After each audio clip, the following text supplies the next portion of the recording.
ಹುಡುಗಾನ ಹುಡುಗಿನ ದುನಿಯಾ ವಿಶೇಷ ಕಾರ್ಯಕ್ರಮಕ್ಕೆ ಮತ್ತೊಮ್ಮೆ ಸ್ವಾಗತ. ಬ್ರೇಕು ಮೊದಲು ನಾವು ಮಲ್ಲಿಕಾರ್ಜುನ್ ದಂಪತಿಗಳ ಜೊತೆ ಮಾತಾಡ್ತಾ ಇದ್ವಿ. ಈ ಮಗುವಿನ ಜನನಕ್ಕೆ ಆದಂತಹ ತೊಂದರೆಗಳು, ಆಮೇಲೆ ಆನಂತರ ಅವರು ಯಾವ ರೀತಿ ಟ್ರೀಟ್ಮೆಂಟನ್ನು ಕೊಡಿಸಿದ್ರು ಅಂತ. ಮತ್ತೆ ನಾನು ಮಲ್ಲಿಕಾರ್ಜುನ್ ಅವರ ಹತ್ರಕ್ಕೆ ಹೋಗ್ತಾ ಇದ್ದೀನಿ. ಮಲ್ಲಿಕಾರ್ಜುನ್, ಮತ್ತೆ ನನ್ನ ಧ್ವನಿ ನಿಮಗೆ ಕೇಳ್ತಾ ಇರ್ಬೋದು.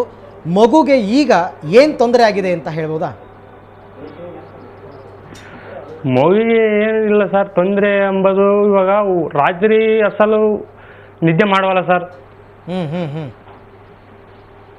ನಿದ್ದೆ ಮಾಡವಲ್ಲ. ಆಮೇಲೆ ಹುಡುಗ ಅಸಲ್ ಬಲನೇ ಆವಲ್ಲ. ಎಲ್ಲ ಕಲ್ತು 3 kg ಇದ್ದಾನೆ ಸರ್. ಓಕೆ, ಈಗ ಮಗುಗೆ ಡಾಕ್ಟ್ರು ಏನಂತ ಇದೆ, ಈಗ ಮಗುಗೆ 9 ತಿಂಗಳಾಗಿದೆಯಾ? ಹ್ಞೂ ಸರ್. ಓಕೆ, ಅಂದರೆ ಈಗ ಮೂತ್ರ ವಿಸರ್ಜನೆ ಮಾಡೋದಕ್ಕೆ ಏನಾದರೂ ತೊಂದರೆ ಆಗುತ್ತಾ ಅಂತ? ಏನು ಹಂಗೆ ಇಲ್ಲ ಏನು ಸರ್, ಅದೇನಿಲ್ಲ. ಮಾಮೂಲು ಕಾಲ್ ಮಾಡಿ ಬರ್ತಾವಲ್ಲ ಸರ್, ಹಾಂ, ಅವಾಗ ಭಾಳ ಆತಾನೆ ಸರ್. ಈಗ ನಾವು ನೋಡ್ತಾ ಇದ್ದೀವಿ ಮಲ್ಲಿಕಾರ್ಜುನ್, ಟಿ ವಿನಲ್ಲಿ ನಿಮ್ಮ ಮಗು ದೃಶ್ಯ ನೋಡ್ತಾ ಇದ್ದೀವಿ. ತುಂಬ ಅಳ್ತಾ ಇರ್ತಕ್ಕಂಥ ದೃಶ್ಯವನ್ನು ನೋಡ್ತಾ ಇದ್ದೀವಿ.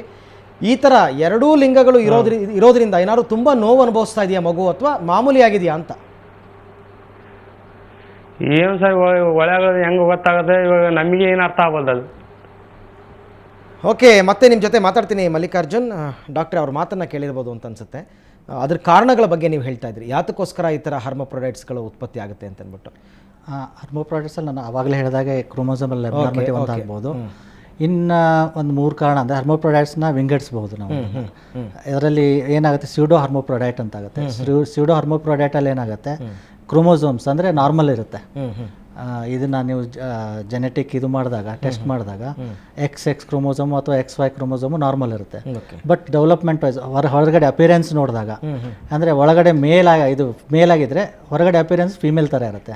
ಹನ್ನೊಂದೇ ಜನನೇಂದ್ರಿಯಗಳಾಗ್ಬೋದು, ಎಲ್ಲ ಎಕ್ಸ್ಟರ್ನಲ್ ಬೇರೆ ರೀತಿಯಿಂದ ಬದಲಾವಣೆಗಳು, ಅಂದರೆ ಈಗ ಪುರುಷರಲ್ಲಿ ಇರಬೇಕಾಗತ್ತ ವ್ಯತ್ಯಾಸಗಳು ಇರಲ್ಲ.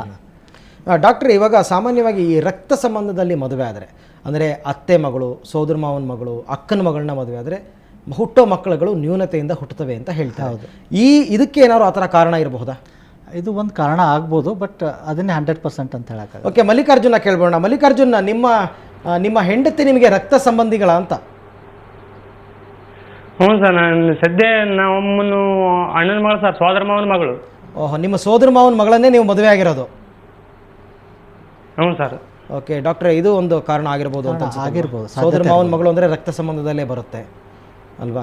ಓಕೆ, ಈಗ ಈ ಮಗುಗೆ 9 ತಿಂಗಳಾಗಿದೆ. ಅಂದರೆ ಬಿಗಿನಿಂಗಲ್ಲಿ ಅವರೇ ಹೇಳಿದ ಪ್ರಕಾರ ಅವ್ರಿಗೆ ಗೊತ್ತಾಗಿಲ್ಲ, ಗಂಡು ಮಗು ಅಂತಲೇ ಅಂದ್ಕೊಂಡಿದ್ದಾರೆ. ಆಮೇಲೆ ಏನೋ ತೊಂದರೆ ಆಗಿದೆ, ಹಾಸ್ಪಿಟ್ಲಿಗೆ ತೋರಿಸಿದಾಗ ಈ ಥರ 2 ಲಿಂಗಗಳಿದೆ ಅಂತ ಕಂಡು ಬಂದಿರತಕ್ಕಂಥದ್ದು. ಈಗಾಗಲೇ ಮಗುಗೆ 9 ತಿಂಗಳಾಗ್ಬಿಟ್ಟಿದೆ. ಅವ್ರು ಹೇಳ್ಕೊಳ್ಳೋ ಪ್ರಕಾರ ಮಗು ಮೂತ್ರ ವಿಸರ್ಜನೆ ಮಾಡಬೇಕಾದ್ರೆ 1 ಗಂಟೆ ತನಕ ತುಂಬ ಅಳುತ್ತೆ ಅಂತ ಹೇಳ್ತಾರೆ. ಯಾಕೆ ಈ ಥರ ಆಗುತ್ತೆ? ಮಗು ಮೂತ್ರ ವಿಸರ್ಜನೆ ಮಾಡಬೇಕಾದ್ರೆ ಅಳುತ್ತೆ ಅಂದರೆ ಕಾರಣ ಮೋಸ್ಟ್ಲಿ ಅನಾಟಮಿಕಲ್ ಡಿಫೆಕ್ಟ್ ಇರ್ಬೋದು. ಏನು ಹಂಗಂದ್ರೆ? ಅನಾಟಮಿ ಅಂದರೆ ಈಗ ಒಂದು ಪಾರ್ಟ್ ಇದೇ ಥರ ಇರಬೇಕಂತಿರುತ್ತೆ. ಹೌದು, ಇದೇ ಪೊಸಿಷನಲ್ಲಿ ಇರಬೇಕು, ಹೀಗೆ ಇರಬೇಕು ಅಂತಿರುತ್ತೆ.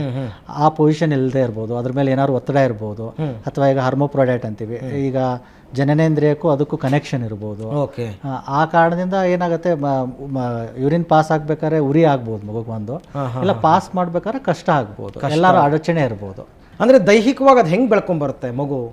ಈಗ ಗಂಡು ಮಕ್ಕಳ ಬೆಳವಣಿಗೆನೇ ಬೇರೆ ಥರ ಇರುತ್ತೆ, ಹೆಣ್ಣು ಮಕ್ಕಳ ಬೆಳವಣಿಗೆನೇ ಬೇರೆ ಥರ ಇರುತ್ತೆ. ಸೊ ಹೇಗೆ ಬೆಳೆಯುತ್ತೆ ಮಗು? ಈಗ ಒಳಗಡೆ ನಾನು ಹೇಳಿದ್ನಲ್ಲ, ಈಗ XX ಇದ್ರೆ ಆ ಫೀಮೇಲ್ ಕ್ಯಾರೆಕ್ಟರ್ಸೇ ಡೆವಲಪ್ ಆಗುತ್ತೆ. ಓಕೆ, XY ಇದ್ರೆ ಮೇಲ್ ಕ್ಯಾರೆಕ್ಟರ್ ಡೆವಲಪ್ ಆಗುತ್ತೆ. ಓಕೆ, ವಯಸ್ಸಾಗ್ತಾ ದೇಹದಲ್ಲಿ ಹೊರ ದೇಹದಲ್ಲೂ ಕೂಡ ಕೆಲವು ಬದಲಾವಣೆಗಳಾಗುತ್ತಲ್ಲ, ಸೊ ಅದಕ್ಕೂ ಇದೇ ಕಾರಣ, ವರ್ಣತಂತುಗಳೇ ಕಾರಣ ಇದಕ್ಕೆ.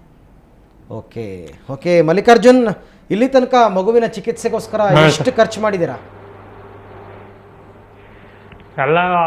ಇಲ್ಲಿ ಎಲ್ಲ ಕಲ್ತು ಒಂದು 20,000 ಖರ್ಚಾಗಿ ನೋಡಿ ಸರ್. ಓಕೆ, ಇನ್ನು ಮುಂದಕ್ಕೆ ಹೆಚ್ಚು ಖರ್ಚಾಗುತ್ತೆ ಅಂತ ಹೇಳಿದಾರ ಡಾಕ್ಟ್ರು? ಇನ್ನೂ ಇಲ್ಲ ಸರ್, ಮುಂದಿನ ಕತೆ ಏನು ಹೇಳಿಲ್ಲ. 3 ವರ್ಷದವರೆಗೆ ಆಪರೇಷನ್ ಮಾಡಕ್ ಬರಂಗಿಲ್ಲ.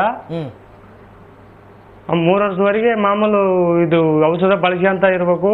ಅಂತಂದ್ರೆ ಔಷಧ ಬರ್ಕೊಟ್ಟಾರ ಸರ್. ಇಲ್ಲಿ ಬಳ್ಳಾರಿಯಾಗ ಸಿಗಬಲ್ವು, ಎಲ್ಲೆಲ್ಲಿ ಅಸಲು ಔಷಧೇ ಸಿಗಬಲ್ವು ಸರ್ ಇಲ್ಲಿ.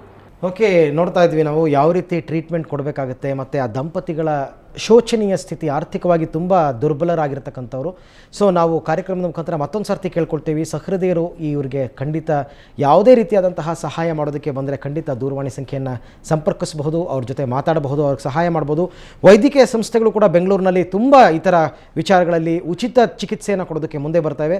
ಅವರು ಕೂಡ ಕಾಂಟ್ಯಾಕ್ಟ್ ಮಾಡ್ಬೋದು. ಖಂಡಿತ ಉಚಿತ ಚಿಕಿತ್ಸೆಯನ್ನಾದರೂ ನಾವು ಕೊಡ್ತೀವಿ ಅಂತಂದರೆ ಸುವರ್ಣ ನ್ಯೂಸ್ ಕಚೇರಿಗಾಗಲಿ ಅಥವಾ ಮಲ್ಲಿಕಾರ್ಜುನ್ ದಂಪತಿಗಾಗಲಿ ಕಾಂಟ್ಯಾಕ್ಟ್ ಮಾಡ್ಬೋದು. ಕಾಂಟ್ಯಾಕ್ಟ್ ಮಾಡಿ ಉಚಿತ ಚಿಕಿತ್ಸೆಗೆ ಅವರು ನೆರವನ್ನು ಕೊಡ್ಬೋದು. ಇದ್ರ ಬಗ್ಗೆ ಮತ್ತಷ್ಟು ಮಾತನ್ನು ನಾನು ಆಡ್ತೀನಿ. ಅದಕ್ಕೂ ಮುನ್ನ ಮತ್ತೊಂದು ಬ್ರೇಕ್.